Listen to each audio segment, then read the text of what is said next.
আবার আমন্ত্রণ রাজকাহনে, সাথে আছি নবনীতা চৌধুরী। নিবেদন করছে শাহ সিমেন্ট। মূল আলোচনায় যাবার আগে চলুন জেনে নেই মার্কেন্টাইল ব্যাংক সংবাদ শিরোনাম। 2018 সাল জুড়ে টানা দরপতনের পর নতুন বছরে স্বস্তি ফিরে এসেছে দেশের পুঁজিবাজারে। একাদশ সংসদ নির্বাচনের পর চলতি বছরের 1 জানুয়ারি ঢাকা স্টক এক্সচেঞ্জ ডিএসইর সূচক 5,430 পয়েন্ট থাকলেও গত বুধবার তা প্রায় 500 পয়েন্ট বেড়ে 5,925 পয়েন্টে উঠেছে, যা গত 11 মাসের মধ্যে সর্বোচ্চ। এদিন ডিএসইতে 1,045 কোটি 25 লাখ টাকার শেয়ার লেনদেন হয়েছে, যা গত মঙ্গলবারের চেয়ে 154 কোটি 59 লাখ টাকা বেশি। অন্যদিকে চট্টগ্রাম স্টক এক্সচেঞ্জ সিএসইতে 47 কোটি 76 লাখ টাকার শেয়ার লেনদেন হয়েছে। এই লেনদেন আগের দিনের তুলনায় 11 কোটি 82 লাখ টাকা বেশি। তবে নির্বাচনের পর পুঁজিবাজার চাঙা হলেও ক্ষুদ্র বিনিয়োগকারীদের জেনে বুঝে বিনিয়োগের পরামর্শ দিয়ে বিশ্লেষকরা বলছেন, বাজারে ইতিবাচক লেনদেনের সুযোগে কারসাজির আশঙ্কাও থাকে। এর আগে 1996 সালে শেয়ার বাজারে বড় ধরনের কারসাজির ঘটনা ঘটে। এরপর 2017 সালের জানুয়ারিতে মুদ্রানীতি ঘোষণার সময় নেতিবাচক তথ্য ছড়িয়ে বাজার নিম্নমুখী করা হয়। তারও আগে 2015 সালের 26 এপ্রিল ডিএসইএক্স সূচকের সর্বোচ্চ পতন হলেও 2010 সালে স্মরণকালের ভয়াবহ কারসাজির ঘটনা ঘটে শেয়ার বাজারে। তবে এবার পুঁজিবাজারে কারসাজি করে শেয়ারের দর বাড়ানোর অভিযোগে 3 কোম্পানি এবং 1 ব্যক্তিকে 5 কোটি টাকা পুঁজিবাজার নিয়ন্ত্রক সংস্থা বিএসইসি জরিমানা করায় 2010 সালের মতো পরিস্থিতি এখন আর নেই জানিয়ে কেউ কেউ বলছেন, সম্প্রতি নতুন যেসব নিয়ম কানুন তৈরি করা হয়েছে তাতে কারসাজি করার আর কোনো সম্ভাবনা নেই। আজ বৃহস্পতিবার রাজকাহনের ফোন লাইন খোলা। প্রতিদিনের মতো ফেসবুক আর ইউটিউবে তো আছি। শেয়ার বাজার নিয়ে আপনাদের প্রশ্ন ও মতামতের উত্তর দিতে রাজকাহন স্টুডিওতে আছেন Dhaka stock exchange brokers association of বাংলাদেশের সভাপতি মোহাম্মদ শাকিল রিজভী, ঢাকা স্টক এক্সচেঞ্জের সাবেক পরিচালক খুজিস্তা নুরি নাহরিন এবং ঢাকা বিশ্ববিদ্যালয়ের অর্থনীতি বিভাগের অধ্যাপক ডক্টর মোহাম্মদ হেলাল। স্বাগত আপনাদের তিনজনকে। আমি শাকিল রিজভী আপনাকে দিয়ে শুরু করতে চাই যে বিষয় নির্ধারণ করেছি শেয়ার বাজার খুব চাঙা। আসলে জানতে চাই, শেয়ার বাজার যে খুব চাঙা, এ কি আনন্দের বিষয় না আশঙ্কার বিষয়? এটা আসলে যে চাঙা এরকম বলা যায় না, কারণ হলো বেশি কমে গিয়েছিল মার্কেটটা। আপনি জানেন 2018 সালের শেষের দিকে বাজার প্রায় আগে 6,000-এর মতো ইন্ডেক্স ছিল, সেটা 18 সাল থেকে কমতে কমতে ইন্টারেস্টের আপনি বৃদ্ধি পায়। 2018 সালের জানুয়ারি ফার্স্ট কোয়ার্টারে সুদের হার বাড়ার ফলে বাজারে একটা চাপ পড়ে, সেই চাপের ফলে এটা বাজারটা কমে। তারপরে আসে নির্বাচনের ইস্যু, এটাকে কেন্দ্র করে একটা শঙ্কা দ্বিধাতে মার্কেটটা কিন্তু একটু ডিপ্রেস ছিল। সেই জায়গাটা থেকে উত্তরণ ঘটেছে, মানে আগের অবস্থান থেকে যে নিম্নমুখী অবস্থান, পাবলিক কনফিডেন্স ছিল না যে মানে ইলেকশনের পরে কি হবে, এই জায়গাগুলো থেকে সরে গেছে বাজার। এখন বাজারে নতুন বিনিয়োগকারী বা পুরনো যারা সাইড লাইনে ছিলেন সেই সমস্ত বিনিয়োগকারীরা আবার খোঁজ খবর নিচ্ছেন এবং আসছেন, এরকম একটা অবস্থা। কাজে এটাকে খুব চাঙা বলবেন না, বলবেন স্বাভাবিক পরিস্থিতিতে ফিরে এসেছে, এটাই হবে উপযুক্ত শব্দ। খুজিস্তা নুরি নাহরিন, আপনি ওকে একমত কিনা যে একে চাঙা বলা ঠিক হবে কিনা, আর চাঙা হলে আশঙ্কার কারণ আছে কিনা? আচ্ছা, ধন্যবাদ নবনীতা আপনাকে। আমি যেটা বলছি, আমি শাকিল রিজভীর সাথে মোটামুটি একমত। এখানে হয়েছে কি যে আমাদের মার্কেট একটা তো রাজনৈতিক সংকট, একটা অনিশ্চয়তা তো ছিলই আমাদের ইলেকশনকে ঘিরে, জাতীয় নির্বাচনকে ঘিরে। এটার কারণে হয়েছে কি যে 1 বছর আগে থেকে, আমি বলবো 2017 অক্টোবর থেকে সবাই একটু সেফ সাইডে যাওয়ার চেষ্টা করছিল। 2017 অক্টোবর থেকে শুরু করে ইলেকশন পর্যন্ত, মানে লাস্ট ডিসেম্বরে মার্কেট অনেক কমে গেছিল, মানে ডিপ্রেসিভ একটা অবস্থানে ছিল অনেক। আবার 2017 তো শুরুতে একটু ভালো ছিল, কিন্তু লাস্টের দিকে অলরেডি মানে সাংঘাতিক ডিপ্রেশন চলছিল মার্কেটে, একটা অনিশ্চয়তা, মানে খুব একটা গুমোট অবস্থা, যে একটা আবদ্ধ অবস্থা, যে ওখান থেকে কেউ কিনছিলও না, আবার কেউ বিক্রিও করতে চাচ্ছিল না। কি হয়, এই যে রাজনৈতিক সংকটটা কিন্তু কাটিয়ে উঠেছে বিনিয়োগকারীরা। সো আপনি দেখেন রাজনৈতিক স্থিতিশীলতা আছে আমাদের দেশে। আর যেটা হয়েছিল এই নির্বাচনকে কেন্দ্র করে বিদেশি বিনিয়োগকারী যারা ছিল আমাদের, তারা একটু তাদের মানে ইনভেস্টমেন্টটা সেফ সাইডে রাখার জন্য তারা টাকা উঠিয়ে নিচ্ছিল। যারা ইনস্টিটিউশনাল বিনিয়োগকারী ছিল তারা একবার কিন্তু তাদের মধ্যে এক ধরনের জুজুর ভয় কাজ করে, কারণ 2010-এ তারাই সবচেয়ে বেশি ক্ষতিগ্রস্ত হয়েছিল। তারাও তাদের মানে ইনভেস্টটা উঠিয়ে নিয়েছিল। বড় বিনিয়োগকারী যারা আছেন তারাও চিন্তা করেছিল না আমরাও সেফ সাইডে থাকি। এরা কিন্তু আসতে শুরু করেছে সবে মাত্র। এটাকে আমি চাঙ্গাও বলবো না, আমি বলবো খুবই নর্মাল একটা মার্কেট আমাদের। আপনি জানেন যে মার্কেট ক্যাপিটালাইজেশন হচ্ছে প্রায় 4,30,000 কোটি টাকা। এখানে যদি রেগুলার প্রতিদিন 1500 কোটি টাকা ট্রেড হয় তাহলে আমরা এটাকে নর্মাল বলতে পারি। এখন আমাদের ট্রেড ভলিউম যদি আমরা দেখি তাহলে দেখা যাবে যে 800 কোটি থেকে 1100 কোটি টাকার বৃত্তে ঘোরপাক খাচ্ছে, এটা শুধুমাত্র জানুয়ারিতে ইলেকশনের পর থেকে। সো এটা কিন্তু খুব বেশি একটা না। যারা মার্কেট সংশ্লিষ্ট আমরা কেউই বলবো না যে মার্কেটটা খুব চাঙ্গা, একটু ঘুরতে শুরু করেছে, ইউটার্নের আমি বলবো যে নিচের থেকে একটু উঠা শুরু করেছে মাত্র। কিন্তু যেহেতু রাজনৈতিক পরিস্থিতি স্বাভাবিক, অনেকে মনে করছে, আমরা মনে করছি যে এখানে ভালো হওয়ার সুযোগ আছে, এটাই। আমি এরপরে যখন আপনাদের দুজনের কাছে তো সেটা শুনতেই চাইবো যে আসলে যারা এখন বিনিয়োগ করতে চাইছেন তাদের কি কি দিকে নজর রাখা উচিত, এটাই আসলে শেয়ার বাজার মুখী হওয়ার নতুন বিনিয়োগকারীদের সময় কিনা, সেটাও আমি শুনতে চাইবো। ডক্টর মোহাম্মদ হেলাল, আপনার কাছে জানতে চাই যে এই পুঁজিবাজার নির্বাচনের পর পর চাঙা হয়ে ওঠাকে কোনোভাবে আপনার কাছে কোনো আশঙ্কার ব্যাপার মনে হচ্ছে কিনা? ধন্যবাদ। আসলে চাঙ্গা শব্দটা আমরা কিভাবে ব্যাখ্যা করি তার উপর নির্ভর করে। যে কথাটা আসলো যে 11 মাসের মধ্যে সর্বোচ্চ, তার মানে কি 11 মাস আগে এর থেকে বেশি ইন্ডেক্স ছিল আমাদের, তাই না? তো অনেক কারেকশন যখন হয়, কারেকশন হওয়ার পরে এটাই আপনার যখন ডাউন আওয়ার্ড যায়, হয়তো কয়েকশো কারেকশন হয়েছে, আবার এটা আস্তে আস্তে উঠছে। চাঙ্গা অবশ্যই, চাঙ্গা বলতে আমরা যেটা বুঝি আর কি, যে এখন ট্রানজ্যাকশন ভলিউম বেড়েছে, হ্যাঁ, লোকজন আপনার পুঁজিবাজারমুখী হচ্ছে, এবং অনেকেই যারা কিনা অ্যাক্টিভ না, পার্সোনালি আমাকে অনেকে জিজ্ঞেস করেছে এই পুঁজিবাজার নাকি অনেক বাড়বে, ঢুকবো নাকি? এটা আমার কাছে একটু অ্যালার্মিং আর কি, এটা হওয়া উচিত না আর কি। কারণ হঠাৎ করে বাড়বে, কিছু টাকা ঢুকাইলাম, কদিন পরে আমাদের সবার মনে সেই প্রশ্ন, সে কারণে এই আলোচনা করা আজকে স্যার, যে এটাই একটা সময় কিনা বিনিয়োগকারীদেরও ঢুকবার।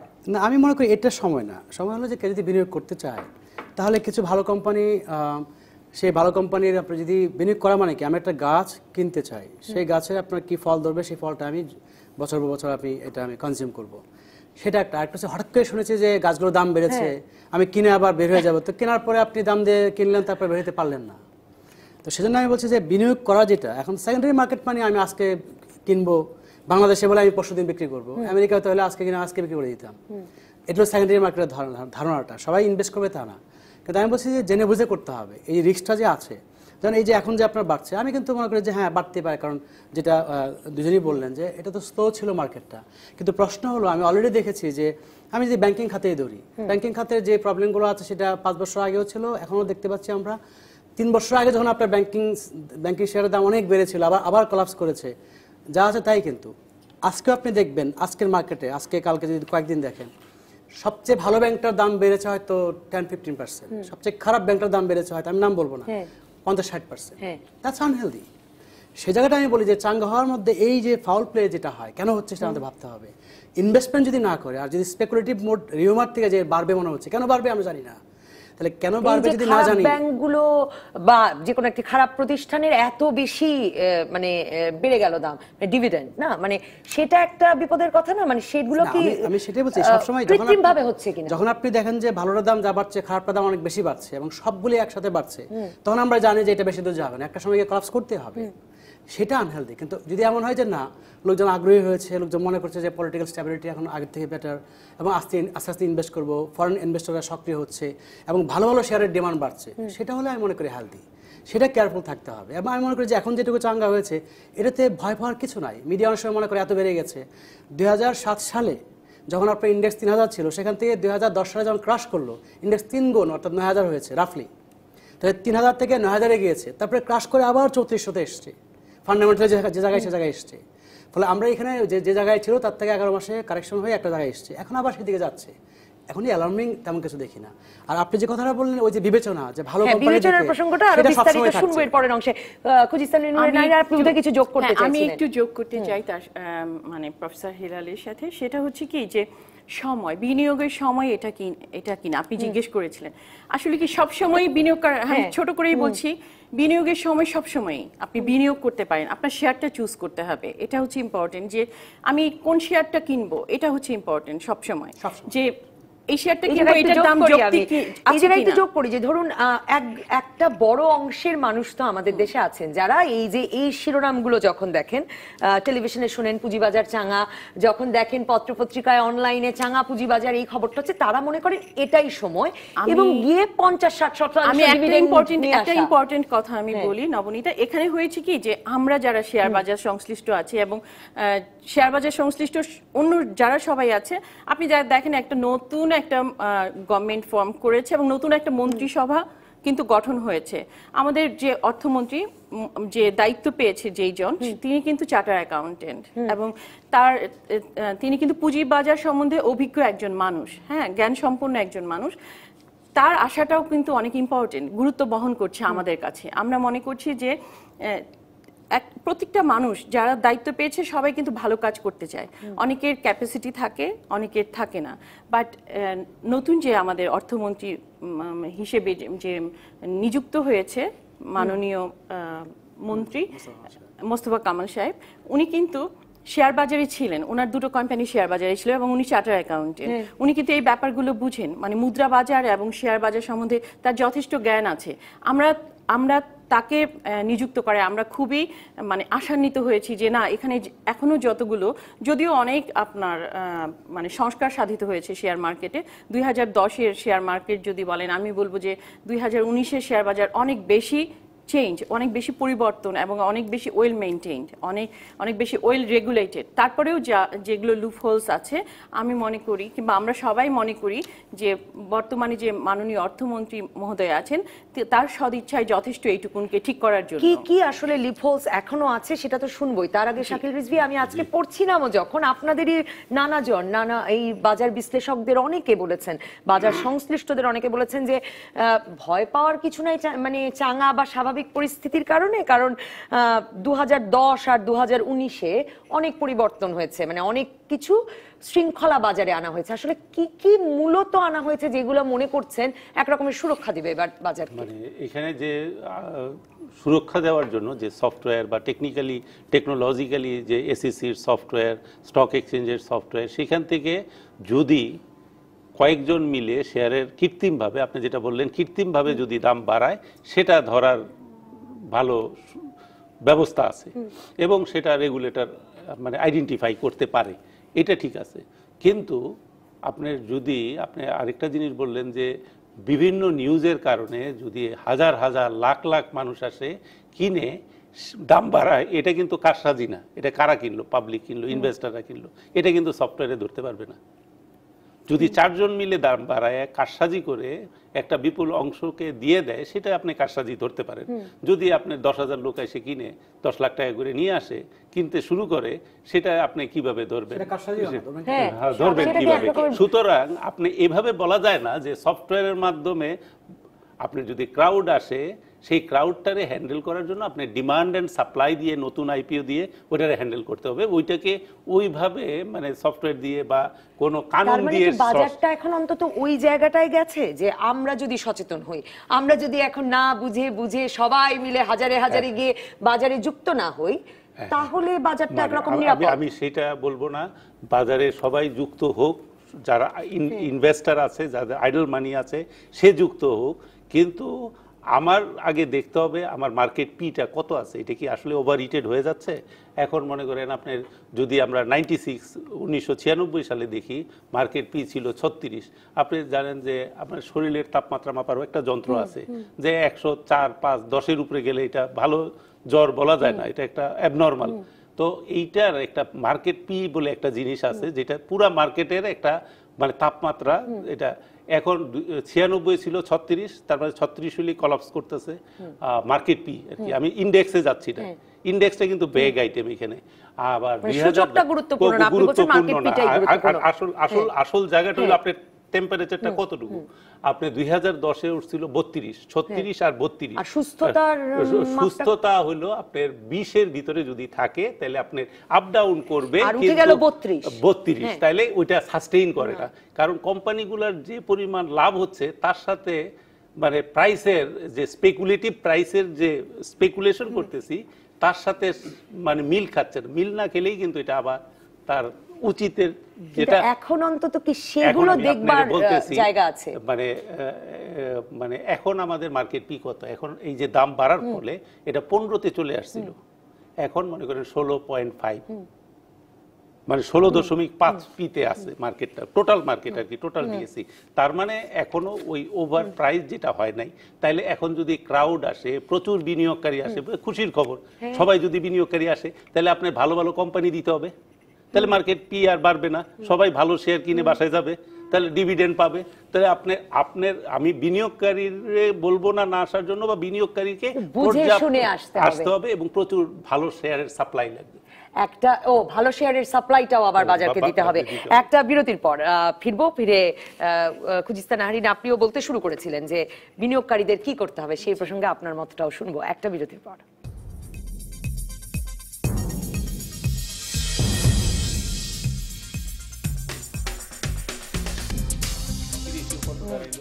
ফিরে এলাম রাজকাহনে। আমি খুজিস্তা নাহারিন, আপনার কাছে জানতে চাইবো, শাকিল রিজভী বলতে শুরু করেছিলেন যে বিনিয়োগকারীদেরও বুঝে শুনে আসতে হবে, বাজারের মানে তাপমাত্রা কি, বাজারের পি রেশিওটা দেখে আসতে হবে, এবং তিনি বলছিলেন আবার বাজারেও ভালো শেয়ার থাকতে হবে। আপনি কি বলবেন, বিনিয়োগকারীরা আসলে কি দেখে আসবেন?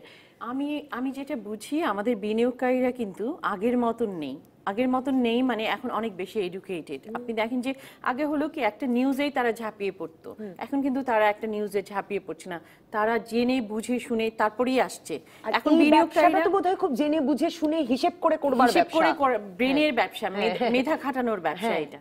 তার সাথে আমি আরেকটা কথা আমি যোগ করছি, শাকিল ভাই যেটা বলছিলেন যে আইপিও আসবে, আমাদের মার্কেটের ডেপথ বাড়ানোর জন্য আইপিওর কোনো নতুন কোম্পানি আসার কোনো বিকল্প নেই।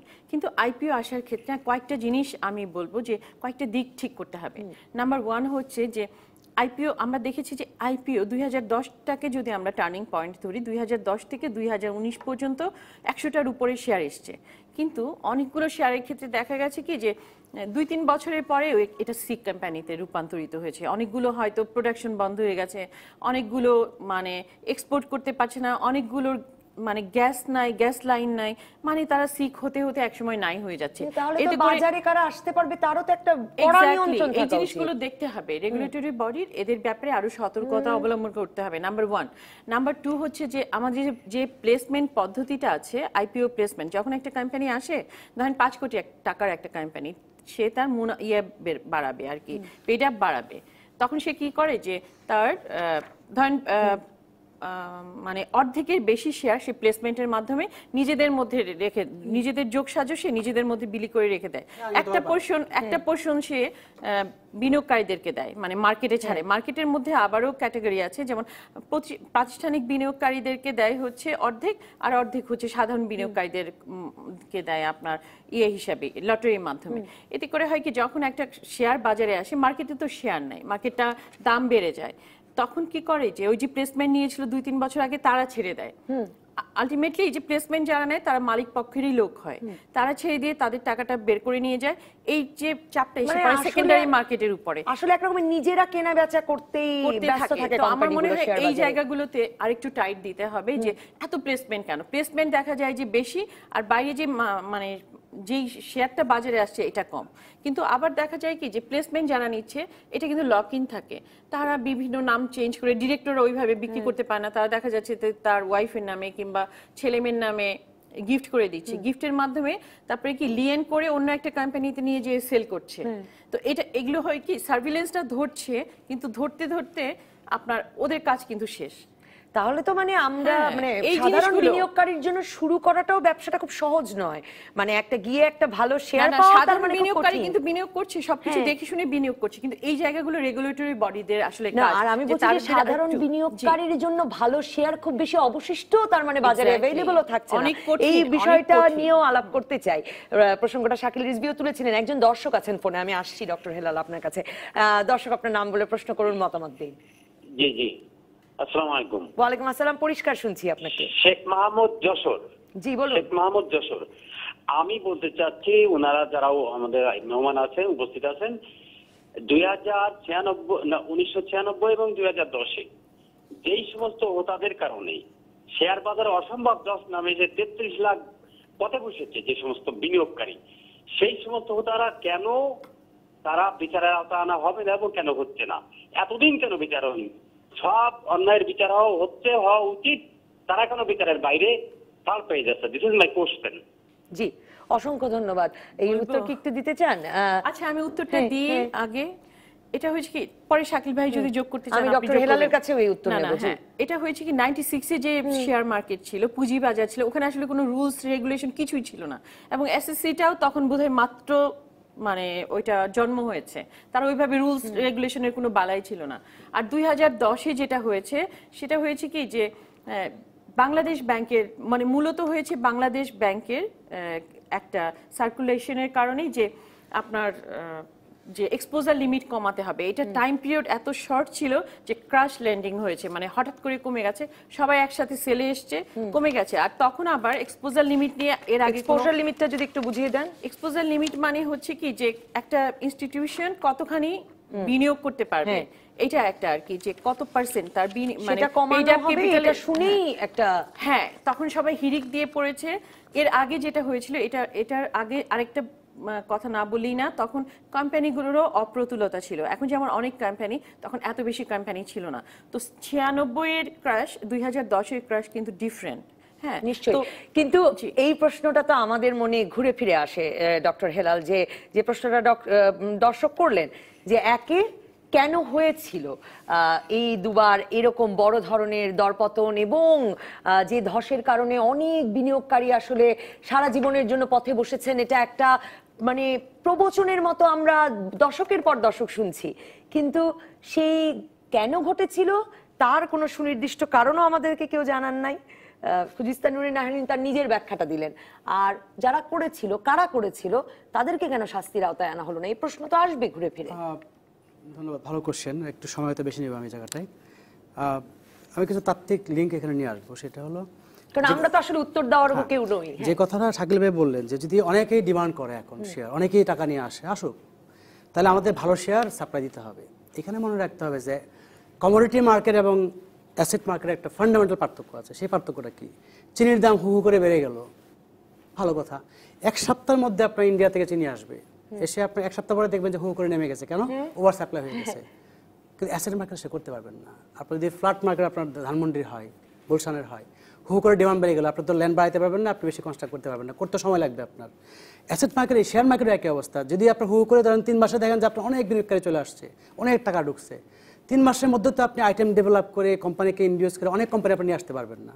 আপনার ডিমান্ড যদি আপনার ধরেন কয়েক গুণ হয়ে যায়, কয়েক গুণ তো আপনার কোম্পানি বাড়বে না। যেটা 2010 সালে হয়েছে, যে হয়তো হার্ডলি 5, 7, 10, 15টা হয়তো কোম্পানি বেড়েছে, ডিমান্ড সাপ্লাই হয়তো মনে করেন 10-20% বেড়েছে, কিন্তু আপনার ডিমান্ড বেড়েছে 3-4 গুণ।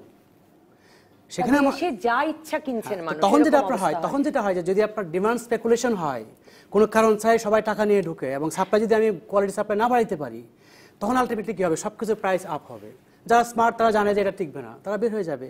এখন সেখানে কিন্তু আপনার মনে রাখতে হবে, সেখানে কিন্তু আপনি ব্যক্তি বিনিয়োগ, যারা বড় বড় বিনিয়োগকারী আছে, যাদেরকে জোয়ারি বলি আমরা অনেক সময়, তাদের স্পেকুলেশনের কারণে, তাদের যোগ সাজসের কারণে কিন্তু মার্কেট ওই জায়গায় যায় নাই।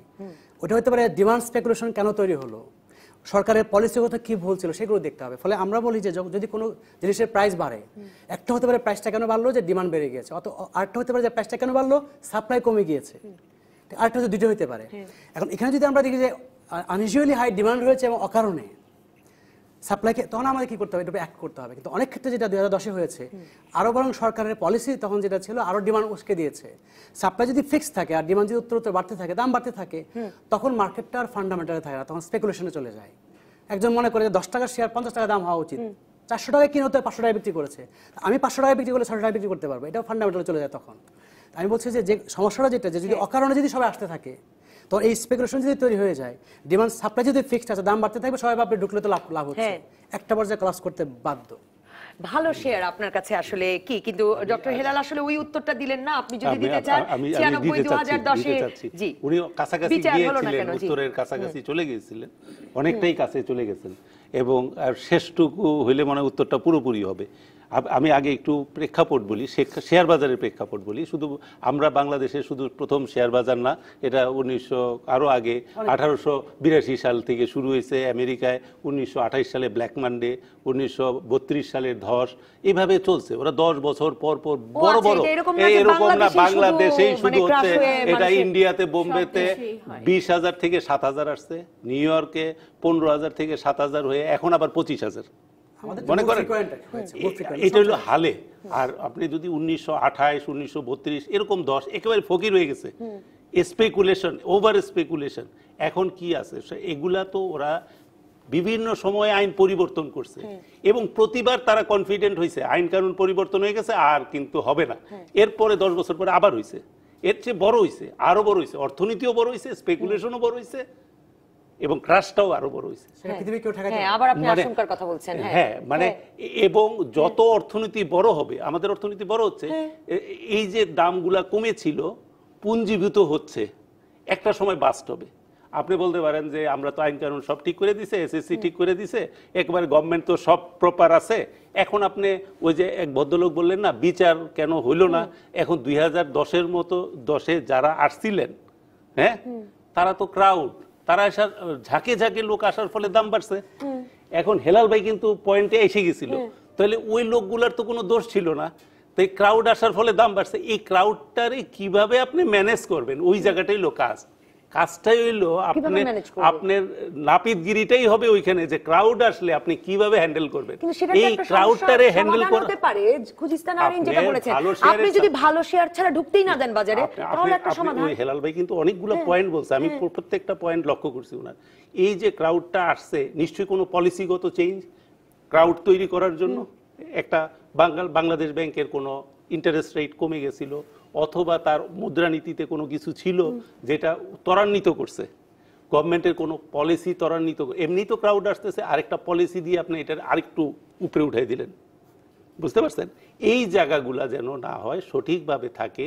শুধু সফটওয়্যার দিয়ে ক্রাউড কিন্তু ঠেকাইতে পারবেন না, এখানে একটা জিনিস আমি বুঝতে পারছেন? আপনার যদি ভালো ডিমান্ড তৈরি হয়, ভালো শেয়ারের আপনার যোগান যদি দিতে না পারেন, আপনি আবার একই টাইমে বলছেন ভালো শেয়ার চট করে আনা যাবে না।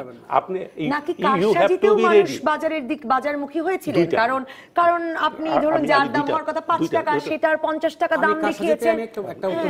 আমি একটু শেষ করে দিচ্ছি, এখানে একটু কথা, দুইটা পার্ট, কারসাজিও আছে, আপনার সাথে আমি একমত।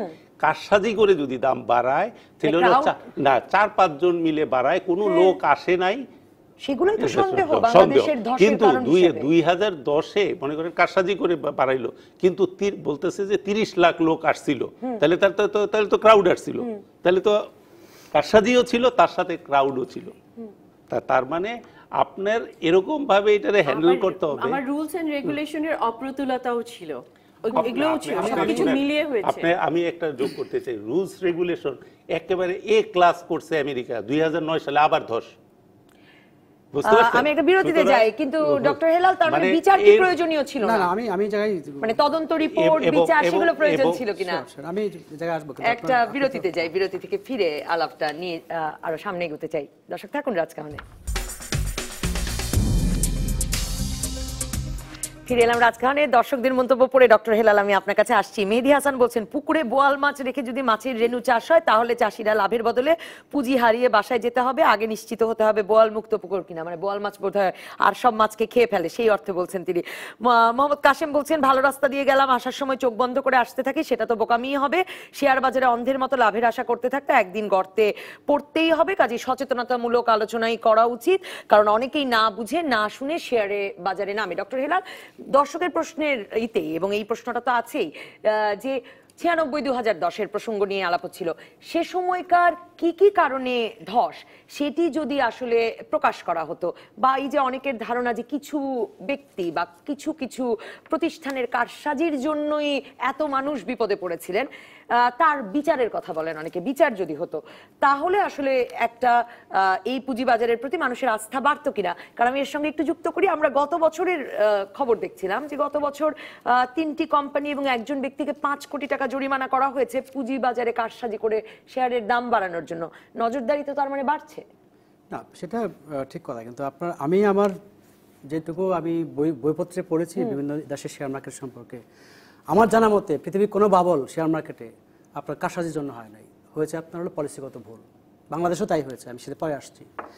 এখন ওই যে যখন আপনার বাবল হয় পলিসিগত ভুলের কারণে, তখনও কিন্তু কোম্পানির মধ্যে যখন আপনার কোনো 5-7-10 জন মিলে যখন আপনার শেয়ার ম্যানিপুলেট করে আপনার প্রাইস, সেটার জন্য আপনি অবশ্যই বিচার করতে পারবেন। কিন্তু পলিসিগত ভুল যখন হবে, যিনি পলিসি নিয়েছেন তিনিও জানতেন না যে সেই পলিসির কারণে এটা হবে। কি পলিসি ভুল ছিল? বাংলাদেশের ক্ষেত্রে আপনি দেখেন 2008 সালে যখন আপনার ব্যাংকে অ্যাক্সেস মানি আছে, আপনার অতিরিক্ত তারল্য আছে, তখন আমরা তখন সমস্যাটা ছিল যে অনেক টাকা কিন্তু কেউ ঋণ নিচ্ছে না। তখন আপনার কি নিয়ম করা হলো? তখন নিয়ম করা হলো সঞ্চয়পত্রের সুদের হার 2% আপনার কি 2% কমিয়ে দেওয়া হলো। সঞ্চয়পত্রের সুদের উপর 10% ট্যাক্স করা হলো। ক্যাপিটাল মার্কেটে আপনার ব্ল্যাক মানি যদি ঢুকে আপনি কোশ্চেন করবেন না, ঠিক আছে। তারপরে আপনি যেটা করলেন, তখন আপনার ওই যে যেটা ওই যে আপনার এই যে ব্যাংকে আপনি দেখেন এক সময় ছিল আপনার যে আমানতের 10% আপনার শেয়ার মার্কেটে আনা যাবে, এখন কিনা সেটা কিন্তু পেড আপ ক্যাপিটালের 25%। তার মানে এক সময় আপনি 10% আমানতের অ্যালাউ করছেন, এখন মাত্র 0.5% রাফলি। ঠিক আছে, আরো অনেকগুলো পলিসিগত ব্যাপার আছে যেখানে আপনার ওই মানে হাজার হাজার কোটি টাকা নিয়ে তখন ব্যক্তি এবং প্রতিষ্ঠান এখন আপনি দেখেন তখন আপনার মানে ওই যে ইকোনমিক গ্রোথের জন্য আমাদের যে মানি সাপ্লাই অনেক বেশি গ্রোথ ছিল। ঠিক আছে, তো মানি সাপ্লাই যে বেশি গ্রোথ হয় যখন আপনার অনেক বেশি ফ্লো থাকে মানির, আপনি যদি মনে করেন যে ওয়াটার যদি আপনার একটা ফ্লাশ আসে, যদি অনেকগুলো স্লুইস গেট থাকে তাহলে কি হবে, অনেক দিক দিয়ে চলে যাবে, ফ্লাডেড হবে না। কিন্তু তখন যদি আপনার একটা গেট থাকে তাহলে কি হবে, আপনার ফ্লাডেড হয়ে যাবে। এখন তখন যেটা হচ্ছে সবাই দেখছে যে শেয়ার মার্কেটে গেলে কি হয়, আপনার বাড়বে, লাভ অনেক বেশি লাভ পাওয়া যাবে। সবাই যখন সেখানে যায় আর যখন সাপ্লাই লিমিটেড তখন দাম বাড়তে থাকে, তো ওই দাম বাড়তে গিয়ে 10 টাকার শেয়ার 50 টাকাতে হয়তো আপনার 5,000 টাকা হয়ে গেল, কোনোটা 3,000 টাকা হয়ে গেল। এখন আপনার কোনোভাবে আপনি এটাকে টাকাইতে পারবেন না, আস্তে আস্তে হলো আপনার আগে জায়গায় চলে আসবে। দেখেন 3,000 থেকে শুরু করে আপনার ওই 9,000-এ গিয়ে আবার 34-এ আসলো। সেটা বলেছেন আপনি। জি, খুজিস্তানুর আইন কিন্তু এখন আপনারা বলছিলেন, শুরুই করেছিলেন যে কোনো অস্বাভাবিক চাঙ্গাইকে বলবেন না, এটা জাস্ট স্বাভাবিক জায়গায় নির্বাচনের মানে যে একটা অস্থিতিশীলতার আশঙ্কা সবকিছু কাটিয়ে মানুষ আবার একটা স্থিতিশীলতার প্রভাব শেয়ার বাজারে পড়েছে। আপনার কাছে জানতে চাই এই সময়ে বিনিয়োগকারীরা কি কি দেখে আসতে পারে? আচ্ছা, আমাদের দর্শক নজরুল ইসলাম, আমি আর নামগুলো বলতে চাই না, উনি কয়েকটি কোম্পানির নাম ধরে প্রশ্ন করেছেন যে এই কোম্পানির শেয়ারের দাম এত কম, এখনো কোন কোম্পানির এত বেড়েছে কি করে। সেটাই আমি একটু বলি। এতক্ষণ আমরা অনেক মানে নেগেটিভ কথা বলেছি, অনেক হতাশা ব্যঞ্জক কথা বলেছি, আমি একটু পজিটিভ কথা বলতে চাচ্ছি। সেটা হচ্ছে কি যে এইবার আমাদের নেক্সট জুনের মধ্যে কিন্তু ক্লিয়ারিং অ্যান্ড সেটেলমেন্ট কোম্পানি, যেটা ক্লিয়ারিং কর্পোরেশন বলি আমরা, ওইটা গঠিত হতে যাচ্ছে। তার কাজটা করে তারা হচ্ছে যে আমাদের সিডিবিএল এর মাধ্যমে সেটেলমেন্ট যেটা করে, শেয়ার কেনা বেচার সেটেলমেন্ট, ওই জিনিসটা কাজটা করবে মেইনলি। কিন্তু তার সাথে আরো কিছু ওই ক্লিয়ারিং কর্পোরেশনটা যখন গঠিত হবে তখন আমাদের মানে এক্সট্রা কিছু সুবিধা পাবো আমরা, যেটার জন্য আমরা অনেকদিন অপেক্ষা করে আছি। যেমন শর্ট সেলটা আমরা করতে পারবো। শর্ট সেল কিন্তু মানে ওয়ার্ল্ডের বিভিন্ন জায়গায় কিন্তু শর্ট সেল অ্যালাউড আছে, আমাদের এখানে নাই, ওইটা আমরা করতে পারবো, মানে ফরওয়ার্ড ট্রেডিং যেটাকে বলে। তারপরে আপনার আমাদেরটা ইকুইটি বেসড মার্কেট, আমরা নতুন প্রোডাক্ট আনতে চাচ্ছি, মানে আনার চিন্তা ভাবনা করছে ডিএসসি। যেমন যথেষ্ট ভালো শেয়ার নাই, যথেষ্ট বড় কোম্পানি নাই, এই অভিযোগ তো আছে। হ্যাঁ, এই জিনিসগুলো কিন্তু হচ্ছে। আর আমাদের পার্টনার হচ্ছে, স্ট্র্যাটেজিক পার্টনার হচ্ছে সেনজেন সাংহাই কনসোর্টিয়াম। এটাও কিন্তু একটা পজিটিভ দিক যে বিদেশি বিনিয়োগকারীরা বাংলাদেশের মানে ঢাকার স্টক এক্সচেঞ্জকে এখন আর শুধুমাত্র বাংলাদেশের স্টক এক্সচেঞ্জ দেখছে না, তারা আন্তর্জাতিক পরিমণ্ডলে চিন্তা ভাবনা করছে যে না, এটা এখানে যেহেতু চীন আছে, চায়নারা অনেক ইকোনমিক্যালি অনেক কিন্তু তারা পাওয়ারফুল, শক্তিশালী। চীন আর ভারত তো একরকমের লড়াই করলো যে কে ঢুকবে, তারপরে এই চীনের কনসোর্টিয়াম পেল। এগুলো কিন্তু পজিটিভ। হ্যাঁ, এবং এখন শুধুমাত্র একটাই দরকার যে ভালো শেয়ারের। আমি আপনাকে বলি, শাকিল ভাই একটা পয়েন্ট বাদ দিয়ে গেছে, আমি একটু পিছনে ফিরে যাই। 2010-এ কিন্তু শাকিল রিজভী সাহেব প্রেসিডেন্ট ছিলেন, উনি নিজে যে বলেছিলেন যে নতুন শেয়ার ছাড়েন, 26টা গভর্নমেন্ট কোম্পানির শেয়ার ছাড়েন, না হলে কিন্তু মার্কেটের জন্য খারাপ কিছু অপেক্ষা করছে। এই মার্কেট এত বেশি ওভারহিটেড, এত বেশি মানে বুলিশ হয়ে গেছে, যে কোনো মোমেন্টে এটা ক্র্যাশ করতে পারে। এই কথাটা উনি বলেছিলেন। সরকারের কাছে যে শেয়ারগুলো আছে সেগুলো সাধারণ বিনিয়োগকারীদের জন্য ছাড়তে বলেছিলেন। 26টা কোম্পানি কিংবা 30টা কোম্পানি আরো আছে। আমি একটু এই আপনার মাধ্যমে একটু বলতে চাই যে আমাদের দেশে কিন্তু উন্নয়নের জোয়ার বয়ে যাচ্ছে, এবং আপনি জানেন যে 2024-এর মধ্যে আমরা উন্নয়নশীল দেশে পদার্পণ করতে যাচ্ছি। এই সময় দেশে আপনার রূপপুর পাওয়ার প্ল্যান্ট হচ্ছে, পদ্মা সেতু দৃশ্যমান হচ্ছে, পায়রা বন্দর প্রজেক্ট হচ্ছে, এলিভেটেড এক্সপ্রেস ওয়ে হচ্ছে, মানে পাতাল ট্রেন হচ্ছে, অনেক কিছু হচ্ছে। এই সময় না, আমি আপনাকে বলি, এই সময় কিন্তু সরকারের টাকা প্রয়োজন, টাকাটা প্রয়োজন। এই টাকাটা তারা ব্যাংকের উপর নির্ভর না করে, আপনি দেখেন ব্যাংক আমাদের টোটাল ইকোনমিতে কন্ট্রিবিউট করছে মাত্র 25 থেকে 30%। এই ব্যাংকের উপরে তারা ডিপেন্ডেন্ট, সরকার কিন্তু ব্যাংক থেকে ডিপেন্ডেন্ট কিংবা ট্যাক্সের উপর ডিপেন্ডেন্ট। তারা যদি এই গভর্নমেন্ট শেয়ারগুলোকে বাজারে ছেড়ে দিত, তাহলে কিন্তু এই যে মানুষের টাকাগুলো, এবং গভর্নমেন্ট শেয়ারের উপরে কিন্তু প্রচন্ড আস্থা আছে বিনিয়োগকারীদের, তারা যদি এই শেয়ারগুলো মার্কেটে ছেড়ে দেয়, মার্কেট থেকে কিন্তু তারা প্রচুর পরিমাণে একটা টাকা তুলতে পারে। আমার মনে হয় যে দিস ইজ দ্য টাইম যে যখন তারা বাজারে এই শেয়ারগুলো ছাড়বে।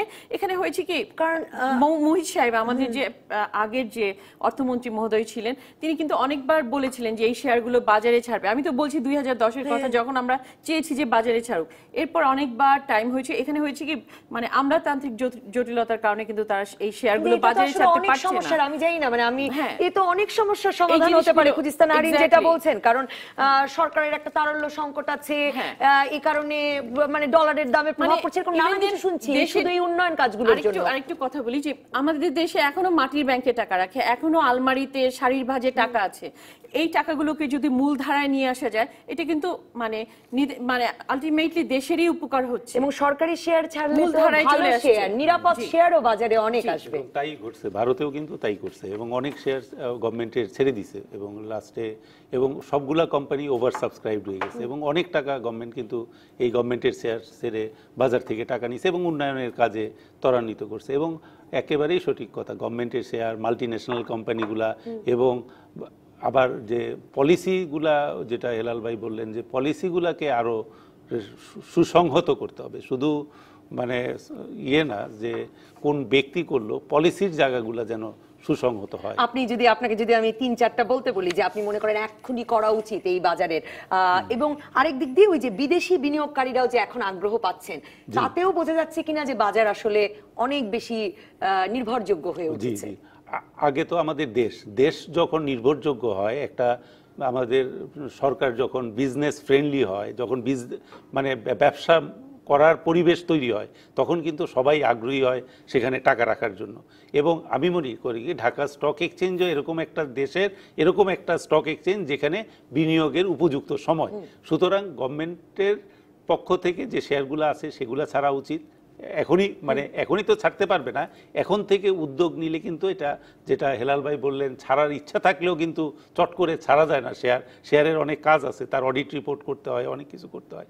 এবং যেটা আমাদের ব্যাংকে যে খেলাপি হয়ে যাচ্ছে অনেক টাকা, অনেকে ভাবতেছেন যে ব্যক্তির কারণে খেলাপি হচ্ছে, সেটা ঠিক আছে, ব্যক্তি আপনি অপসারণ করেন, যদি পলিসি আপনার ওই রকমই থাকে, আবারও কিন্তু দুর্ঘটনা ঘটবে এই ব্যাংকগুলোতেই। কারণ হলো long term finance, equity finance যখন ব্যাংক করে, অন্য দেশ করে না, তখন যখন শেয়ার মার্কেটে অ্যাভয়েড করে, বাইপাস করে আপনার ম্যানেজারের উপরে নির্ভর হচ্ছে, 1000 কোটি ডিসবার্স করে দিচ্ছেন, তখনই কিন্তু যদি জব হবে। কিন্তু এখন বাইরের দেশগুলা কি এরকম লং টার্ম ইকুইটি ফাইন্যান্স করে কিনা? ব্যাংকগুলো করে না, সেই জন্যই ওদের দেশে খেলাপির পরিমাণ কম। এবং রানিং ক্যাপিটালের জন্য এই জিনিসগুলা পলিসিগত বিশেষজ্ঞরা তো নিশ্চয়ই জানেন, কিন্তু আমাদের জন্য মনে হয় অনেক ভাবনার এবং নতুন করে দেখবার খোরাক দিয়ে আমরা এই আলোচনাটা আজকে শেষ করতে পারলাম। অসংখ্য ধন্যবাদ শাকিল রিজভী, ধন্যবাদ খুদিস্তা নুরিয়া নাহিদিন, ধন্যবাদ ডক্টর মোহাম্মদ হেলাল। আপাতত বিদায় রাজকাহন থেকে। আগামী রোববার রাত 10টা পর্যন্ত সব খবরে খুঁজতে থাকুন রাজনীতি।